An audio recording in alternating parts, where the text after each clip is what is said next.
Hello, and welcome to History Drop. Today we will be covering the top 10 facts about the Egyptians. Beginning at number 10, Egyptians utilized makeup. Ancient Egyptians believed that makeup had healing powers that protected them from the sun, and therefore both men and women wore makeup.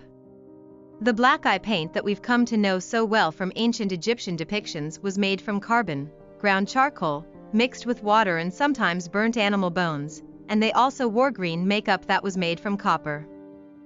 At number 9, cats were sacred to Egyptians. At first, people noticed that feral cats preyed upon pests, such as rodents, that ruined crops that were vital to feeding the population of a mainly agrarian society.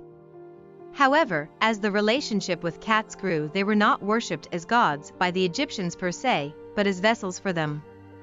The ancient Egyptians believed that cats were chosen to be inhabited by gods and that some of the divinities even adopted their likenesses. At number 8, the Egyptians invented breath mints. While specialized medicine existed in ancient Egypt, and historical accounts mention doctors trained in many medical fields, there were no dentists. Their oral hygiene was so poor, in the young as in the old, that they often suffered from tooth decay, which resulted in foul breath. To mask this, ancient Egyptians invented the first mints, a combination of frankincense, myrrh, and cinnamon boiled with honey and shaped into pills. At number 7, they hated being hairy. In ancient Egyptian culture, being hairy was considered a mark of inferior social status, while a shaved head was a sign of nobility. Egyptian priests would even shave their entire bodies every 3 days.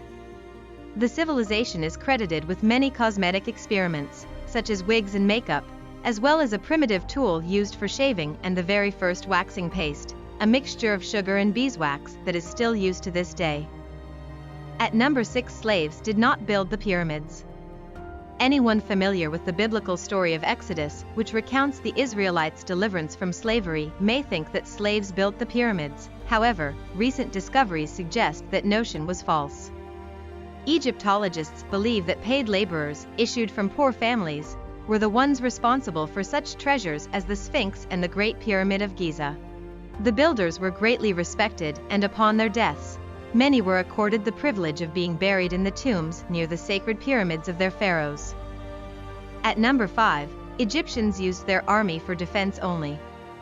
Egyptian warfare was never aimed at conquest, but, rather, defense and stability. Even during the rise of the Egyptian Empire, the armies were used to create, and then maintain, a buffer zone around Egypt to prevent invasion, but never went further than it needed to in order to maintain order. Part of the reason for this was the Egyptian religion and the belief that, if one died outside of Egypt's borders, one's soul would have a harder time reaching the paradise of the field of reeds. At number 4, Egyptian society utilized a caste system that was based on a hierarchy which descended down, from highest to lowest, king, known as pharaoh only after the New Kingdom period, and royal family, vizier, members of the court, priests and scribes, including physicians, regional governors, military leaders, artisans and craftspeople, including skilled workers, workplace supervisors, unskilled workers, and farmers, and lastly slaves. At number 3, Egyptian women had many rights. Egyptian women could have their own businesses, own and sell property, and serve as witnesses in court cases. Unlike most women in the Middle East, they were even permitted to be in the company of men. They could escape bad marriages by divorcing and remarrying. And women were entitled to 1/3 of the property their husbands owned. The political and economic rights Egyptian women enjoyed made them the most liberated females of their time. At number 2, Egyptians created board games. After a day's work along the Nile River, Egyptians often relaxed by playing board games.